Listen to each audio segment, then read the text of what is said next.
Hi, everyone, and thanks for joining us for our first SLJ webcast of the new year, Simplifying Reading for All Students. School librarians talk evidence-based practices, supports, and strategies, presented by Thorndike Press and Library Journal. All that out of the way, I'm going to hand things over to Sabin from Thorndike to get us started. So take it away, Sabin. You got it. Thank you, Joshua. Welcome, everybody. I am Sabin McAlpine. I am the director here at Thorndike Press and the moderator for today's exciting webinar, Simplify Reading for All Students. Today, we will have a very lively and engaging conversation about how to support students' reading skills and improve the perception that many youth feel about reading with two amazing and fantastic librarians, Tasha Squires and Donna Gray. Gaps have long existed, but were deepened during the pandemic, with more than 2/3 of our students not proficient in reading. The future of our young people is highly dependent on their ability to read proficiently. Collaborating and sharing insight and successful resources is one way to move forward, which we are here to do today. Before we get started, I did want to emphasize something Joshua had shared about the chat and Q&A function. Please go in and share your thoughts in the chat. We'd love to see what you're thinking and what you have to say, and go ask any and all questions in your Q&A. We're going to do our very best to get to them during the conversation itself, but there will be people moderating the chat, so they'll get to it during the session. And then also we do have some time, hopefully fingers crossed, at the end to get to anything we might have missed. To start off, what we'd like to do is ask you some questions. So we're coming to you or to our audience right out the gate to get some input from you. So the first question that we want to ask you, you'll see in front of you. Just tell us, why are you here today? Is it because you're required to be here and you're looking to get some continuing education credits, or are you just really voluntarily here? As you're answering this question, you just have to click on the screen. Just know that whether you're required or you're voluntarily here today, our goal here is to ensure that the next 45 minutes of your valuable time is spent learning, right? That's what it's all about. Learning about evidence-based resources, techniques, and some best practices that you can take back to you, to your students, and that you can share with your colleagues. So you can see, or I can see, that there's quite a few participating, and I'll go down here to the next, did it show? Is everybody able to see what the participation is? Oh, no, there we go. Maybe I'm clicking too quick here, but looks like 91% of you are here voluntarily, which is great to see. I'm glad there's so many people that are out there just looking for new and different ways to really help and help with literacy. So the next question, here we go. So what reading formats do you currently have in your library? So there's a lot of formats. The more formats you select, the better. Go ahead and select the different formats that you currently have in your collection. It's really interesting to us and to me to always see what's going on and what formats you have. Access to multiple formats that are welcoming and appealing, really, that's what can change the reading environment for all students. Giving students options can remove some of the most common hurdles. Some of those hurdles are just feelings of being overwhelmed, intimidated, and really just feeling defeated going in to reading. And these are felt by many youth who find reading a challenge. So it's really about access to formats. And I can see what's still gaining. I'm just going to give it another 10 seconds to let you just check off those different formats that you have in your collection currently. So I'm going to take a look. We've got a pretty good participation at this point. And let's see what everyone has to say. So books, 97%. Well, yeah, everybody's got books, right? I'm sure there's lots of print books, and that's the name of the game. I love to see, ebooks, audiobooks, graphic novels, high-low materials. It's great to see so many. 45% have large print. That's going to help me with this next question I think that we're going to ask you. But again, it's about having access to formats. So it's great to see so many of you are already making sure that that's happening. Last but not least is, how much do you know about large print? Do you know really nothing, and youth large print specifically? Nothing, just a little bit, or do you know a lot about it? And as you're answering that, today you'll hear how large print has helped students build reading skills and confidence, and how important it is to break down some of the stereotypes that large print should maybe be in the corner for our seniors or only there for our visually impaired. So I can see people are checking it off. If I'll wait just another 5 or 10 seconds because I want to make sure we spend most of our time on the important part, which is our librarians that are here to share their thoughts.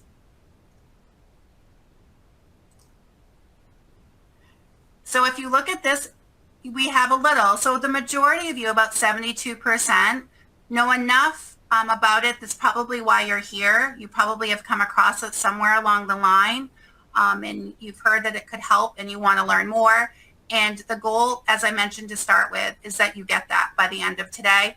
And of course, the librarians that are here today, I know are always more than welcome to share more if you don't get enough today. So let's get into the best part. Let me tell you who's here and who matters, because you don't need to listen to me talk the whole time. So first, thanks for doing and participating in our polls. It does help us navigate where to go to the conversation. First and foremost, we have Donna Gray. Donna, we can wave. Everybody see you have a name. She's our amazing and is the amazing library coordinator for the New York City School Library System.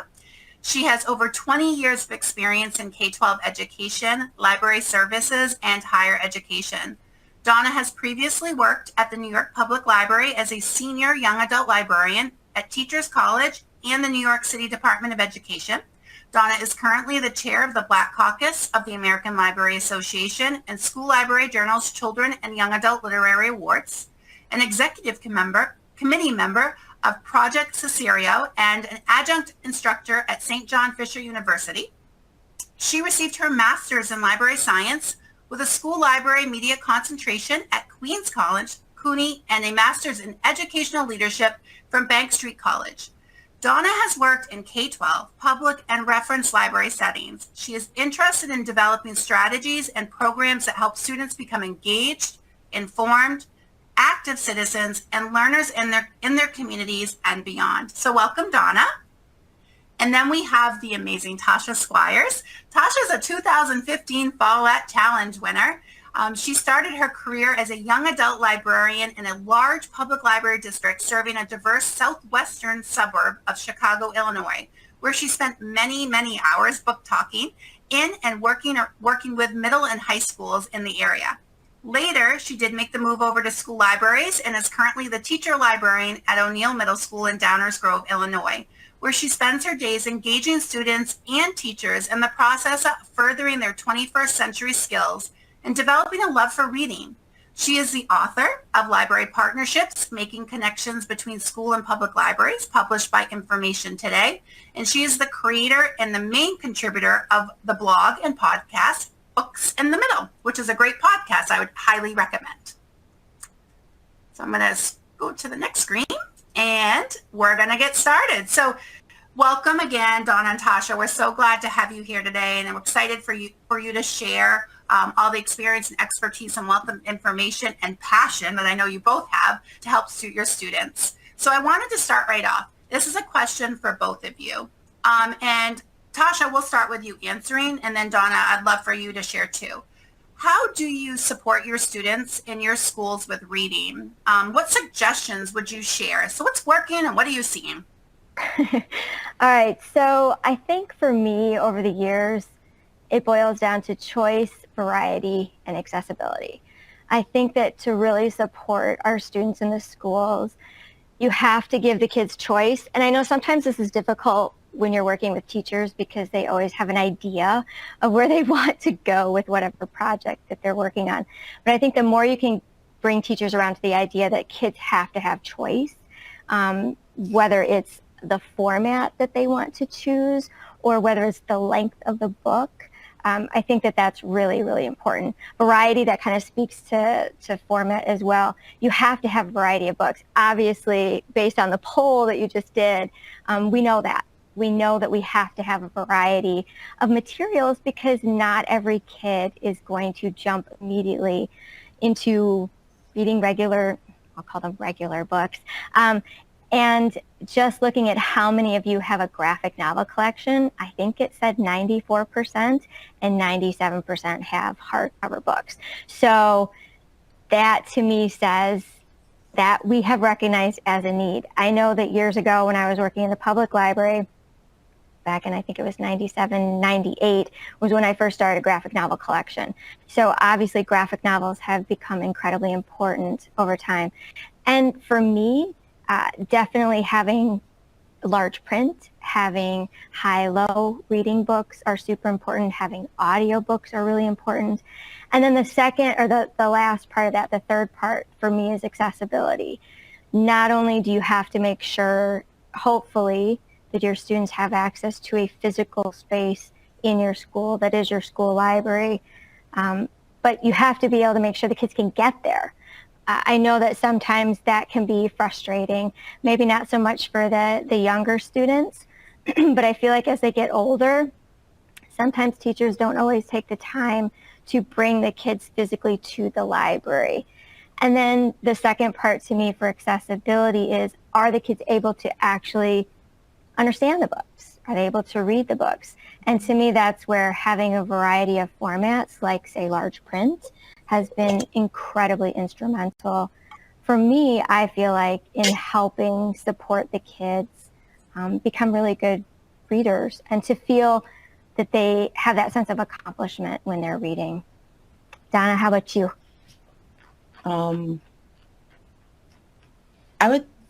You said a lot of what, and I think what you said is spot on. So not to repeat you, because it was just perfect the way it was, I think an important part of being a librarian is realizing that students do need voice and choice, but you also have to think about what the students' needs are and not what your needs are, right? So I think what works well is not saying that every single student needs to finish the book. Like if you want to drop it because it's not interesting, that's totally okay. And removing your own biases from books or from genres is important. And by doing that, you actually help students find that just right book, because all of our students are readers. They just some of them haven't found the right book yet, right? So I think giving them that ability to say, okay, like I tried it, I didn't like it, let's try something new, and letting them know that it's okay to try different things, to try new things. I think that's what really works well, is allowing students to be a part of the process and not just having your process take over the students' needs. Right. No, I really like that a lot. The voice for that. Yeah, I agree. Yeah, I do too. I love how you say, well, Tasha, when you started out, I wrote these things down, giving choice, variety, and access. And then Donna just I feel like enhanced a little bit on what you said about making sure they're part of that, because right. I don't know about you, kids are the same. You want to read something that you can relate to, that's relevant, or that's something that's of interest, right? And that's what hooked me on reading when I was younger. Right. And that's what I think is so important, is that we are giving them access to different types of book and different formats of books, and allowing them to find something that they do find of interest, so that we can find a hook to get them to want to read. I always say, just think about how you started reading and what did you want to read, and how did you end up being enjoying reading yourself. So creating that conversation, I think, with the kids is really important. Before we started, Donna was asking me for some advice on some books for a friend's child. And so I'm like, well, what is he like? And she's like, well, good question. but I think that's really important. And I know that anytime a kid comes to me and says, Mrs. Squires, can you recommend a book to me? I always try and start a conversation. I do feel like, and I don't know if you guys are feeling like this too, I feel like the conversations have become more difficult. I used to be able to say, what TV shows do you like? Well, they don't watch TV anymore. So it's like, well, I like to be on TikTok. Okay, well, what videos do you find funny? Like what are you watching on TikTok? But what I usually do almost all the time is I tell the kids, okay, I'm going to pull 5 books for you, and I'm going to put them out here on a counter for you, and I'll tell you a little bit about each one, and then you make the decision which one's interesting to you. I've had a kid come down the last 3 days in a row. It's really funny. So I book talked to his class earlier this week, a historical fiction book. Oh, I guess it was at the end of last week. And he checked a book out in class, came down and said, I don't like it. where's the one with the yellow cover? I'm like, yellow cover, no clue, right? So luckily I went over, oh, it's Woods Runner. Okay, Gary Paulson, got it, you know. And so there's a little bit of yellow on the cover. I'm like, okay. So I give it to him. And then he came back the next day. He still had that Gary Paulson book in his hand, but he's like, I'm looking for another book. I'm looking for a book about hockey. And I'm already realizing this kid is not a great, this kid doesn't see himself as a great reader. Let me put it that way, right? So he's kind of struggling. So I took him right over to my quick reads books, Orca and Saddleback books. And I'm like, okay, I think I have a book for you. And he goes, oh, I read one of these before and I liked it. I said, hey, this is by the same author, so give it a try. He finished it, came back and got another one today. So that's how you start building these things with the kids, and that's how they start getting confidence. They find something that works for them, but then they can move on to something else. And I think that's what's missing because I also taught English, middle school and high school. That's what's missing in the classroom. Like if a kid brought a book back in a classroom and was like, can I get something else? The answer might very well be no. Like, this is what we're reading. And the great part about being in the library is when they come back and they're like, I want to get something else. And you're like, okay, we have all these books on the menu. Like, you can pick whatever you want and it's totally okay. I had a 6th grader reading Da Vinci Code. Don't even ask me why. But it was just because it was a big book. So he walked around with this big book and he never really read it, but he kept on checking out the graphic novels and the manga. And I was like, I mean, that's okay. Yep. You can have this really big book and you can have your graphic novels, and maybe the big book is so the parents don't like get on him for the graphic novels, but it goes back to students having voice and choice. And that's the great part about being in a library setting as opposed to teaching a class or teaching a content area, because librarians are teachers, but teaching a content area, you have to do certain things. But in a library, you have a lot more variety, and that variety should also be showcased in the formats of books you have and the type of books you have. Absolutely. Absolutely. I love it. Giving voice and choice. And I think, all that you're saying is so important to get students to feel engaged, part of the process, wanting to read and learning to love to read. I mean, if we can find them some joy, give them some joy in that experience, then they'll continue to do it.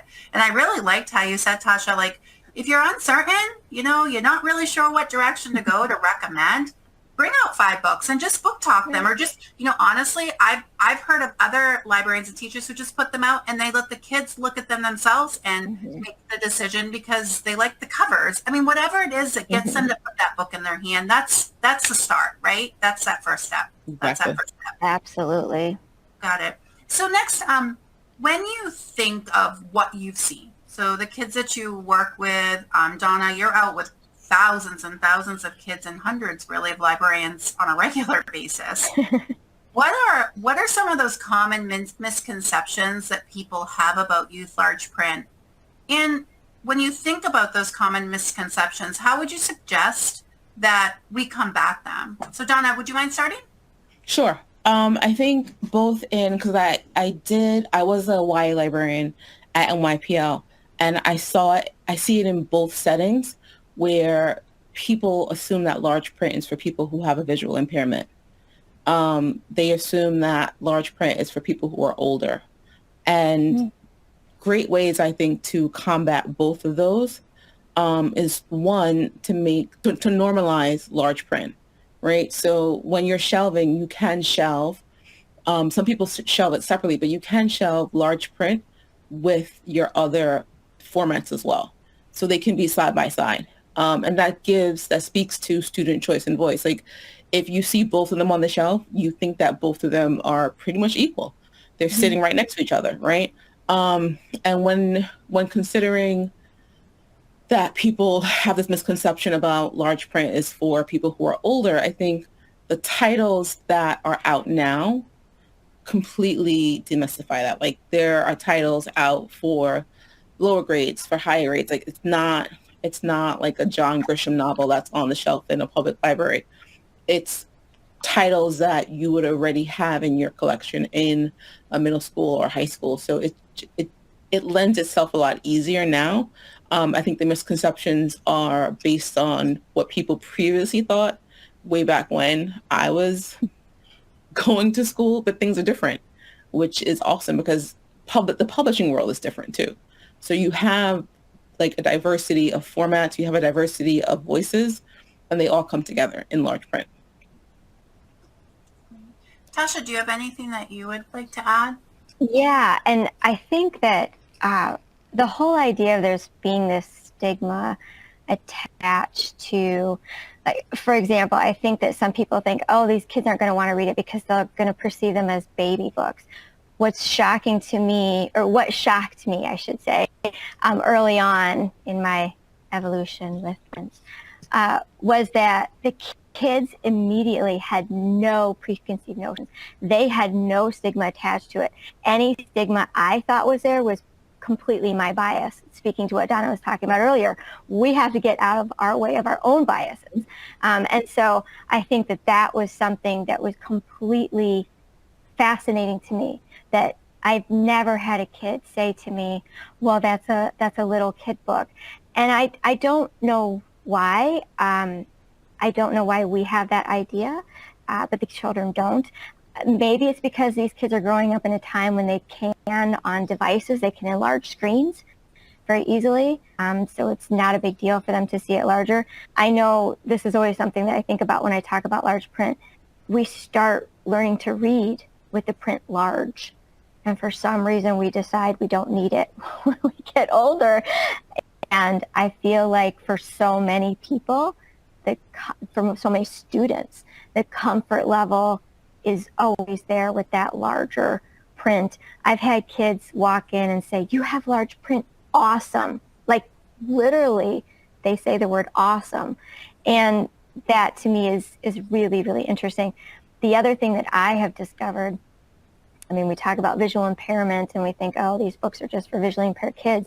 One thing that I have noticed is I think that there are a ton of kids out there with undiagnosed visual issues. Mm-hmm. And I've seen it when kids pull a book right up to their face and they don't have glasses. Now, do they have glasses and are just not wearing them? Very possible. Do they have them and they broke them or forgot them at home? I work with middle school kids. Very possible. But I also wonder if no one has had their eyes checked in a while, or it was enough to pass the screening, but it's not enough for them to comfortably read. And this is what I love about large print. And I know we're going to get into it a little bit more later, but I've had kids say they don't get headaches when they read with large print.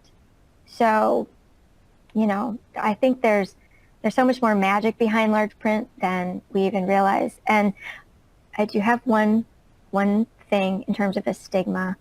I had a girl say, and Sabin, you've heard this before, I had a girl say she was worried about reading a large print book like Twilight because someone might be able to look over her shoulder and see a kissing scene that was going on in Twilight and she would be embarrassed if someone were able to read it over her shoulder. So that was the only thing. That was the only negative, quote, stigma thing, I guess, that I've heard about large print. So. Yeah. But I think Tasha, just going back to what you said about the undiagnosed students, like obviously I'm wearing glasses, but I got mine in high school, right? And right. So did I, actually.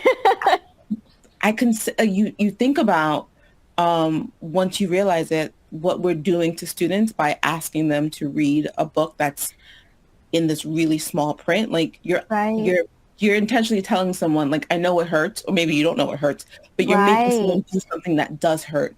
So it's almost like giving them that option is also giving them some relief, because how can you enjoy a book? Like, to your point, you said you want it to be comfortable. How can you be comfortable if you're straining and you get a migraine every time you read the book? So it's like large print is helpful in that way, where it releases the stress and it adds to the enjoyment. Yeah. So I've actually seen kids physically, we have videos of this up on the Thorndike website and YouTube, where kids physically sit back and relax the minute they open up a large print book, because they know, like you said, they're going to be comfortable, which is really interesting. Isn't it amazing, like, when something is so simple as just changing up the format or giving them large print, which I think is so true. Tasha, you shared like, hey, we start out on large print when we learn to read. Why wouldn't we want to go back to what's comfortable? Mm-hmm. But it's amazing to me when all of a sudden you see these kids go from dreading reading, doing everything they can to avoid reading, to seeing the light go off and then actually enjoy it and say it's awesome. Hey, I remember my daughter, she struggled with reading, and it took a lot to get her to say it was okay and it was somewhat cool. If I could have get an awesome and getting an awesome response, I mean, it's just an amazing thing. It's the best feeling in the world when you see the kids that they get it and you know that you're supporting and you're helping them. I mean, it's just the best thing. You're already kind of lending to what my next question was going to be. So I'm going to ask you to enhance kind of on what you're conversing about, which is really about your student experiences. You both have had that. You both have been able to see reactions, not only like how they feel, which is so important, and confidence has been mentioned, but also outcomes. I'd love for you to share a little bit more about that and what outcomes have you seen and what additional reactions have you seen from your students? Do you want me to jump in first, Donna? Is that okay? Go for it. Yeah, sure. Go for it. All right. So I started out in the public library just like Donna, which I didn't even realize till this conversation. It's kind of fun. And I started out as a young adult librarian too. So when I was in the public library, I did get some large print books in, and like what Donna was saying, I did shelve them to the best of my recollection. It was about 20 years ago. I did shelve them with the regular print collection books because at the time I was shelving my audio books right next to them as well on the shelf because I thought, oh, well, if they want this book, then they might want to listen to the audio book. When I came to the school library, it took a webinar experience with Sabin to make me think, why am I not doing large print here, at the school library? So that led to a very interesting odyssey that started off with an Outsiders book with a kid named Bobby who was an 8th grade regular reader. He was really my epiphany kid. I've told this story many times, but he shared so many fascinating realizations after he had a copy of The Outsiders in his hand with large print. And that started me down this winding road of wanting to record kids and see what was the difference in their reading between a large print and a regular print. And one of just a couple of the kids that stood out to me, that we had one student who my reading specialist recommended to me. She's like, I really want you to see, I want to see what happens when he starts reading large print, because he had a stutter that would emerge. He didn't stutter when he spoke, but when he was reading, he had a stutter. And so I recorded him reading the large print, and he struggled. I mean, he really did struggle. And then he went to the regular print, and that's when I heard the stutter. And I was like, oh, that's really interesting. And I always ask the kids their, what they thought about it afterwards. And he was like my Bobby. He just had, he's like, I can take my glasses off. I can relax. I can read faster. I understand it better. And this was all like in like a 30, 40-second read of the book. I had another girl, she cracked me up. She was a kid that was a regular ed student, no particular issue. She was out of gym, so I made her do the video. The out of gym kids hang out in the library. So she had a cold. So she's reading the different books for me, Warcross for me. And she's speeding right along with the regular print. And I give her the large print. And she slowed down and started to put inflection and into her voice. She started having some characterization with the character that she was reading. And I was shocked. And I said to her after, I'm like, did you notice this? And she was like, no. So some of the, I guess, bizarre things that I wasn't expecting from the kids with reading large print were incredible. Another video that we do actually have is of a girl named Aaliyah. And when she's reading a regular print book, she uses her finger to track. And the minute she got the large print, that was one of the kids I was referring to earlier, she sat back and just started reading with more fluency too. And so to me, it's just been, I've interviewed a lot of kids since then. The videos are very impactful because they show you physically what's happening with the kids as well, in terms even how they're reading the book too. But I've had, like I mentioned, kids tell me that they don't get headaches. They say that they can read for longer periods of time. They feel like they are more successful. They want to keep reading because they're staying more engaged in the book. And what was really interesting, then we participated in a study with a group called Project Tomorrow. And what was wild were, as you can see on the screen, these were duplicated across the country. It wasn't just an anomaly. I had these large print, kids at my school, but it was across the country that they were seeing these things. So it really backed up and validated what I was seeing.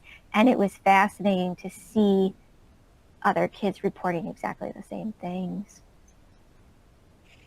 I think, though, Tasha, that speaks to the misconceptions that Yes. we have about our students, right? Like, oh, that's true too. Yeah. there's so many times where you're like, well, they don't like to read or they have this issue, and it's eye-opening when you give them the same work, but in a modified way, like where they can access it. Like, so like being a Right. librarian, you have to have you have to give students multiple access points. So Right. if for some reason they want print, an ebook, a graphic novel, like you can have that. And I think giving them the option to say like, whatever works for you works for me is so eye-opening, right? Because then you have Right. kids who are relaxed, kids who are just like, okay, I got this. And Exactly. to have the change, I think, in students is amazing. And to see that change is really interesting. I also feel like the pandemic allowed for students to find what really worked for them. It was less about the teacher and it was really more student-centered, right? That's a great point. There's so many formats now, and there's no like stigma around, well, I'm doing an ebook and you're doing a large print and this one over here is doing an audiobook. It's like whatever works for you. Right. But the most important part, I think, is giving students that option and saying, here are all of the options and finding what works, because some things don't work for everyone, but you can find the little pieces that works, especially for that individual student. Absolutely. And before I got into large print, I used to be very cognizant of saying, oh, I have to make sure I have this book in audio for the kids that needed an audio. But what I'm finding is that, like, for example, we did Outsiders at the beginning of this year for 7th grade instead of at the end of the year. And usually right now, all of our 7th graders are reading a large print book as part of a unit that they have to do on historical fiction. So normally, the last couple of years, how this has worked is they've had exposure to a large print book first. And then when we do the Outsiders, I give the kids a choice. I'm like, hey, do you want the Outsiders in large print or do you want it in regular print? Or as they call it, small print. But I'm like, okay, you can call it whatever you want. But anyway, but this year I thought, well, I'm interested to see. They're 7th graders fresh coming in. They've never had me before. I mentioned I have a large print collection, but I wasn't going crazy about it because it was right in September, right? So I had the carts of books sitting out for the kids to check out. And on one side of the cart, I had large print. On the opposite side, I had regular/small print. And the kids were able to, I said, pick whatever you want. You have large print, regular print, doesn't matter which one you take. And luckily, the teachers were open to that too, because they might have said, oh, well, it's, this page is on a different page and that messes up my lessons or whatever. They were all really good about that. And I would say about 60% of the kids took large print, just on their own. That's what they took. So, and that was completely free choice on them. So these are kids walking in for 7th grade, and a lot of them, they just gravitated towards large print.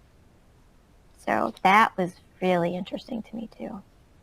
Yeah, and what you're sharing, Tasha, that again was, we see it nationally. And before the pandemic, I mean, I was on the road 200 days a week, and what I did was visit with schools. And when we would talk about large print, that's something I would continually hear. So not only did we see it in the study, but we heard this over and over again, that when you gave them a choice, they were drawn to it. The books look the same, so they don't look any different. And when you open it up, it just isn't as overwhelming. Or what is it that Kate DiCamillo said? We did a webinar with Kate here not too long ago. She said, dense text can be intimidating. So one large print would minimize that. So, and I want to mention, Tasha's been talking about videos. I just brought up a prior webinar. Those are all in the resources. So if you want to see some videos or you want to take a look at other webinars that have been done, feel free. I actually highly suggest going and taking a look at them, because any doubt you have, once you see that in the hands of the kids and the difference it makes, immediately go away. I just happened to see, Sabin, there are a couple of questions. One really quick. Carrie mentioned, how do you shelf label your high-low books? I struggle with what to call them, as I don't want those who need them to be discouraged. I actually just call them quick reads, and I stole that from a high school library that I went into and saw. I also pull out my quick read books, which I got from the high school that I went to see as well. I'm like, oh, I love calling them quick reads. That's great. And those are my Orca books, my Orca sounding books, and my Saddleback books. I've got nonfiction and fiction books that I pull out for that. I say another question I see there, we can kind of pop and then go back, and I want to try to answer some. Joy asked, does large print help with dyslexia? Do either one of you have any thoughts on that or could speak to that? I can't say specifically for myself that I'm aware of a student that's had dyslexia that has come to me and said, hey, this has worked for me really well. I do know that our special ed teachers love them, the large print books. I do know that my reading specialist was like, why the heck haven't we been totally immersed in these prior to when we started getting involved in them? I can tell you what kids have told me in terms of there's more space on the page, the print is darker. I think that just because it's larger, it gives them more breathing room. So I would love to know what the answer is to that, honestly. Joy, I think you need to get some large print books and find out for us. Yeah. I mean, really, because I would love to know that. I know it's helped. The other thing is like reaching out to your speech pathologist in your school, because after I had that student that was stuttering when he was reading, I went to our speech pathologist and I was like, hey, this might be something else that you can use to help your kids. And he was really excited about that option too. So I would love to know. Joy, so I'm sorry I don't have specific. Back that up. Yeah, and I know that in our research with Project Tomorrow, dyslexia wasn't specifically pulled out, but I'm like you. There are some comments, like a couple sentences, and Joy will get those for you. But what I can share is the same things that Tasha's sharing, is that what was shared with me is that for dyslexia, it's like going through like thick mud when trying to read, in boots. But when they were given large print, it was just easier for them. It wasn't so hard for them to get through that book or get through that, what, like I'm saying, like mud. It wasn't so hard for them. And Tasha talked about like the high opaque, like we use jet black ink on off-white paper, so the contrast makes it easier on the eyes. But also that's white space, which is leading, and even the font style that we use, all makes it so it's easier on the eyes and it's easier to track. So it's not a dyslexic font by any means, but certainly is supportive. And I know it's been helpful to those that are dyslexic. Tasha, did you have something? Yeah. Well, I was going to say, somebody just posted, Katie posted, I just had a dyslexic coworker say that large print helps him. So there you go. Katie just solved our dilemma. Okay. Well, thanks, Katie. Appreciate it. You're part of the conversation now. Thank you. Right. I want to I'll ask another question, and because I know it looks like we're going back and forth here between looking at their Q&A, and I want to make sure we give everyone as much information as possible. Can you share with me when you have this collection in place, what's really next for you? Like, what have you found? You've shared some things that you found successful and engaging, but what else have you found successful in like building awareness of large print without the stigma? And Donna, I know you have a really great program that's doing that. I'd love for you to share. Sure. So the program that you're talking about is My Library NYC, and it's a program between our school library system and the other library systems in New York. So Queens, Brooklyn, and New York Public Libraries. And what we do in the program is teachers can order book sets. And what one library did is they actually got the book sets, large print and small print, because I like the sound of that. They got large print and small print, and it was sent to the school. So just like Tasha, how she had the Outsiders in large and small, and it was pick your own adventure, the same thing happened with My Library NYC. And there was no stigma around which one are you going to choose. It was up to the students to say, this is the one that I want. And I know a few slides back, there's actually a comparison of the font and of the size of the book. And the great part about large print now is that it's not this big Bible you have to carry around. It's not this tome that you stick in your book bag and you take it home. It's very much almost the same size as the small print book, right? So it makes it a lot easier just to say, hey, like, pick your own adventure. Whichever one you want is the one that I want you to have.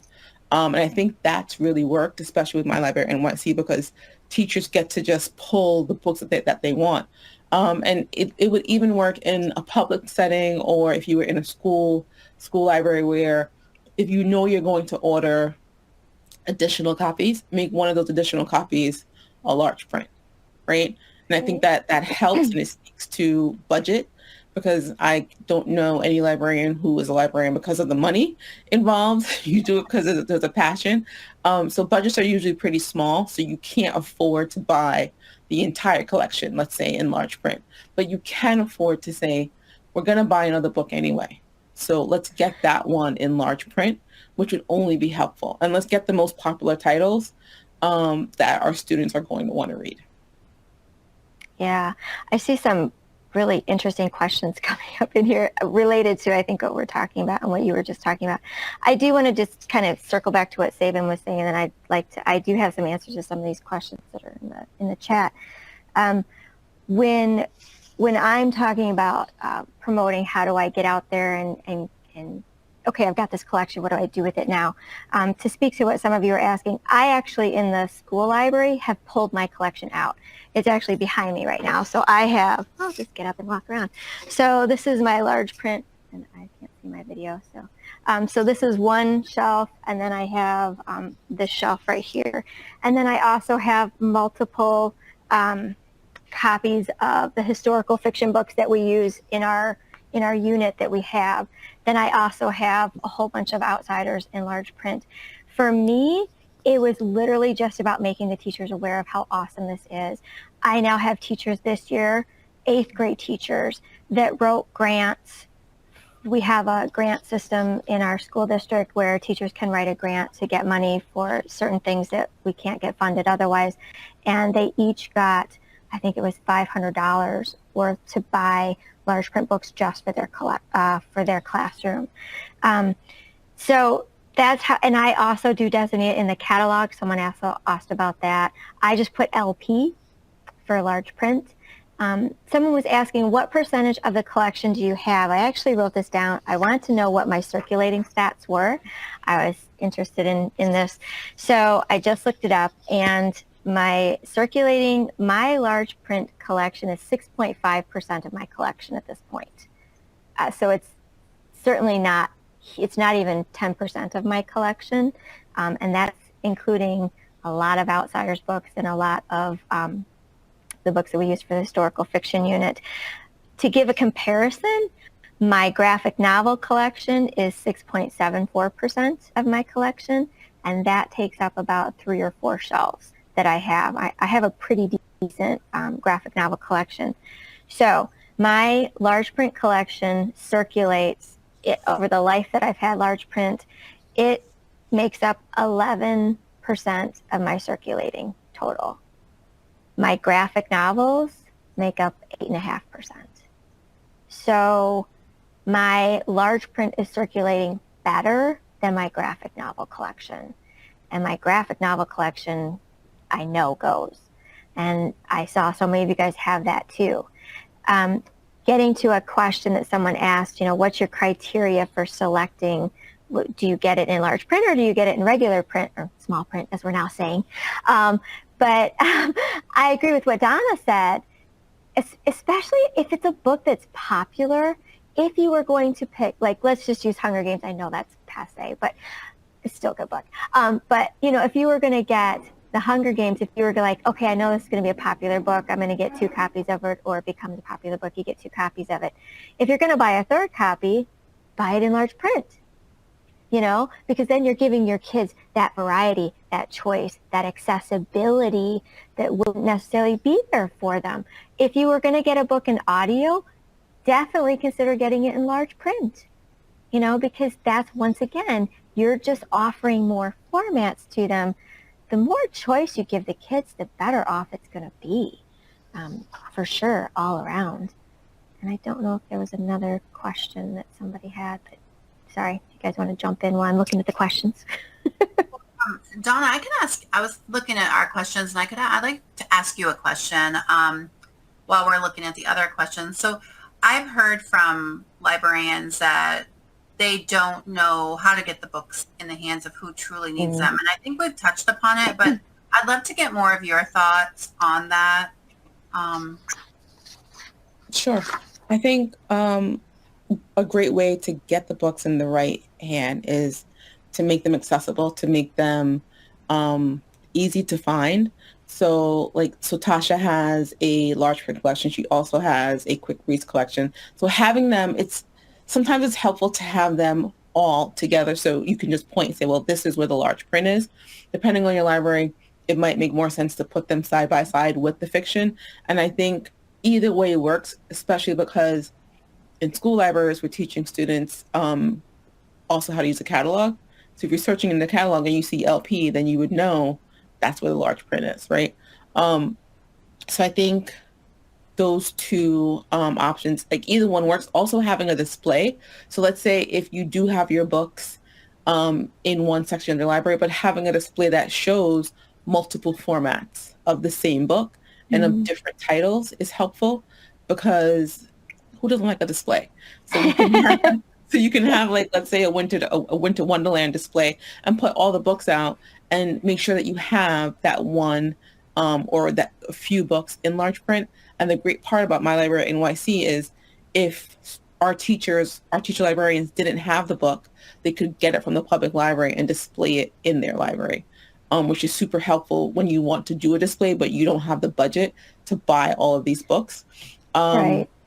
Another way to do it is just to offer the student the book. So you have a large print and a small print. You can just offer them the large print and say, this is the book. Right. You asked for Great Gatsby, for example. You asked for a book X, and here it is. And don't even say, oh, I'm really sorry, I only have it in large print, or would you rather have it in small? Just give them the book. And if they come back and say, whoa, the print is too large, which I've never heard anyone say, if they say, well, the print is too large, you can give them a small print. And speaking about what Kate said, students feel, especially students who are not the best readers, they feel more accomplished, because if it's large print, they're turning the page a lot more often than if it's a dense text. So just the idea of, I'm getting through a book, I'm turning the pages, this is a good feeling, it's helpful for a student. Absolutely. And I know, I do a ton of book talks in my school, and I will basically just say, hey, I also have this book in large print, or hey, look, it's also in I'm reading it to you right now from the large print edition that we have. And I like to just let them know that I have that option for them available. And I love what you said, Donna, too, about like a kid will come in and say, oh, I want Warcross. Well, I know where it is really quick in large print. I'll just hand it to them, you know, or I'm looking for Scythe.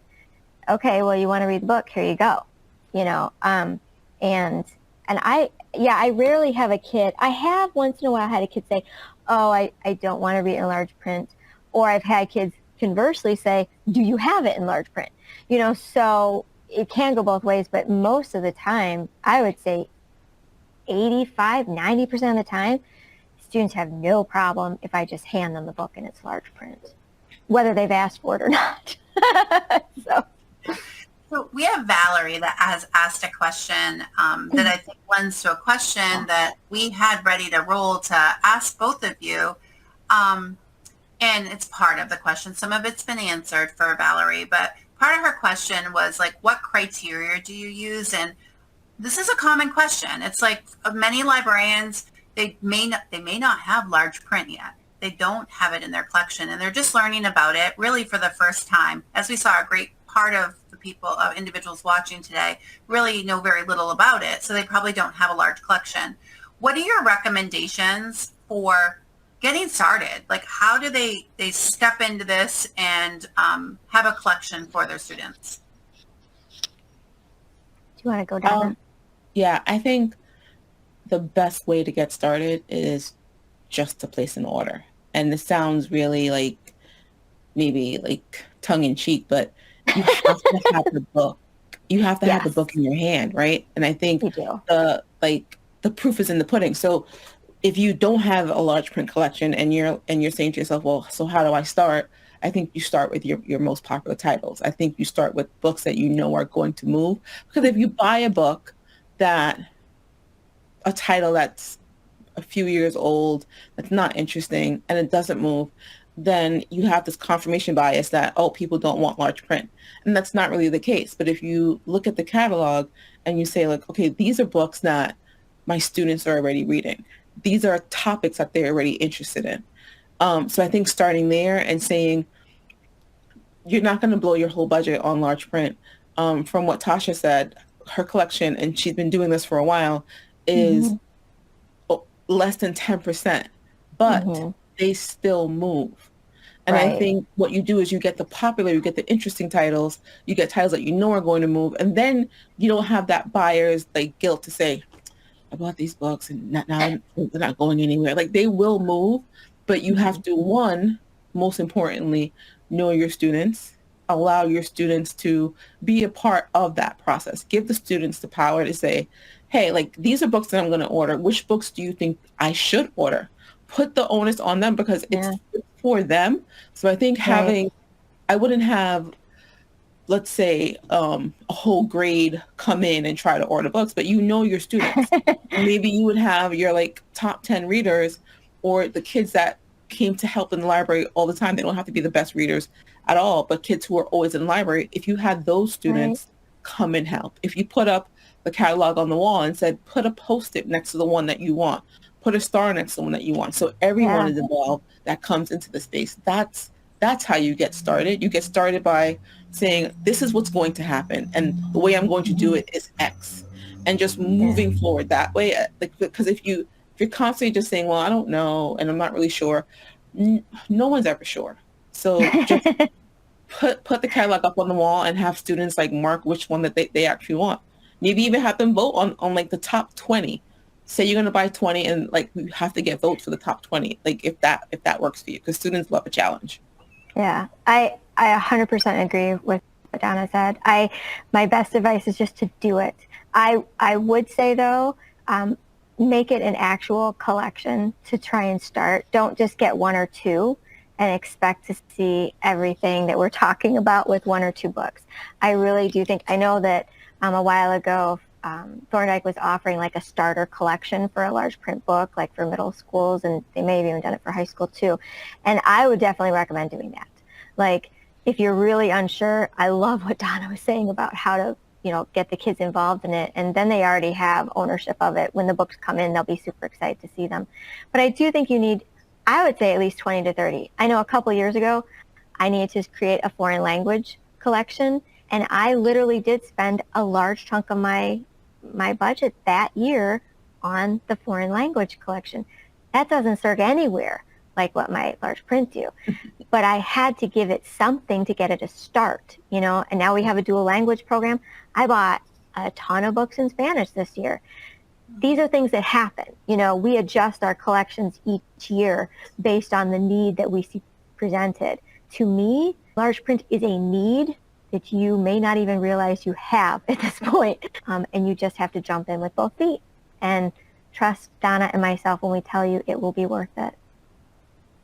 And just to kind of elaborate on what you said, Tasha, we do. So here at Thorndike Press, we have really great collections. We do collections every fall and spring that are new and current titles that are for elementary, middle, and high school. And then I love your idea, Donna. I think that's so great. How best way to get the kids involved, let them kind of help with that process.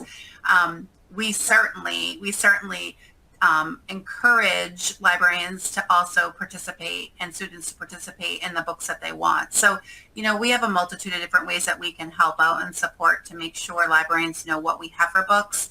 And when you say popular titles, that's the name of the game to get kids to want to read. We talked about it. It's about giving access and content to titles that they want to read. So we have those. I know you both have spoken to a little bit, but that's what we publish. We make sure we have a really great diverse list of titles, and there's something there for every reader. We have experts that do that, and that's their job to make sure that happens. It's really important to us that these kiddos have something. There is another question, and then I'm going to wrap because it is 6, so we're going to go a minute or two over, but I just wanted to answer Susan's question. Do you put stickers on the spine of the quick read books or your large print books to identify them? So I do not. In fact, my quick read books are literally just pulled out on a separate little shelf that showed up in my library one day. I didn't even know where it came from. So I'm like, hey, I'll put my books on here. So those are just pulled out. And then the large print, the only thing I do is I just have the LP on them. My quick reads aren't even identified in the catalog in any particular way. That to me is much more of a browsing collection. So the kids that need the books and that I kind of figure need the books, I will steer them toward that shelf. And I'll be like, hey, why don't we try one of these books? So that's how I do it. I don't know how other places do it. But Donna, do you know how you're doing it? Or I think the way that Tasha describes it makes the most sense to me. There are some librarians that put stickers on a lot of their books, but for me, it's not sustainable all the time. Yeah, like, that's true. How many stickers are we going to have? And then what happens when I have a book and I don't have the sticker? So I think, one, it's easy to tell what books are your quick reads. Like they're easy to spot. It's not this big tome, so they can just go in that section. And then for the large print, the LP is all you really need. And that can go on the spine label. And then no fuss, no muss. It's shelf ready and you're good to go. Yeah. And if you want it, like, I guess if you wanted to, you could. It's just, for me, sustainability of the sticker. Processing, The processing of it. And also back to that perceived stigma, right? So now I have the LP in my book. I have this big, like, sticker as opposed to it just being, because no one reads the spine label unless you're a librarian. So, like, to have some sticker that just says, like, large print, why even bother? If you put it in the spine label, you're good to go. Yeah. And to speak as to why I have my collection pulled out, forgive me if I actually did say it earlier or not, but I have them pulled out because the students, I actually asked the kids. I said, where do you want these books? Shelved, inner filed with the other books right next to them, or do you want them pulled out? And they wanted them pulled out. To me, it's because it's a format. I have my novels and verse pulled out. It's a format. The kids like that format. So I'm like, okay, I'll put all the same format together. That's great. That's great. Well, we are a couple of minutes over. What I would love to do, I'm going to wrap it, and I just want to say quickly, in front of you, you will certainly see our website where you can contact us. And also that resources page has all the information we've talked about. Please, please go to it. But I don't want to be the last one to speak. I would like to ask each of you in 30 seconds, tell us what is the one thing that you want the librarians listening to today to take away from what you've shared. Tasha, why don't you start? Okay, I'll be super quick and succinct. I just look as, which is hard for me. I just think that large print is another piece of the puzzle to help kids reading, and it's a great fit. Great. And Donna? I would say that large print is for everyone, and giving students the opportunity to actually have choice and voice is super important in what we do. And if at the end of the day, we're all here because we want students to enjoy reading, to enjoy the space, to become the better version of themselves, then large print helps with that. You got it. I'm going to go back to how we started. Choice, variety, and access. We've covered it over and over again in the last 50 minutes. We've covered it over and over again. When you do those things, you'll find that I have always found, and I know it, that it will make the biggest difference for kids, and it will help them set themselves on a path for a great future and feeling confident about themselves. And reading is just one piece and part of that. So thank you, everybody. Thank you so much, Donna and Tasha. You are just amazing to listen to, and I just love listening to your conversation and all the wealth of information, experience, and expertise you share. So thank you very much. Thank you to the audience and to everybody listening. Please don't hesitate to reach out to any of us if you have any further questions or if we didn't happen to get to your questions.